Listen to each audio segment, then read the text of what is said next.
Vítejte v další dílu Strahaj. Zase bude nějaký rychlý. Tentokrát ten díl měl být operta, jenže nebude. V dalším dílu budou hodinky, které jste slyšeli hrát. Takže tady máme kurenský náramek, aby nebylo. Takže zvědu máte napsané aby. No a teďka jenom tak jako rychle tady je výhodný znak, jako Ebina. Tak s něho počkej. No, tak asi nějak všechno.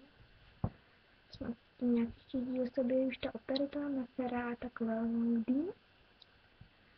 Tak no. No tak zatím čau, mějte se hezky.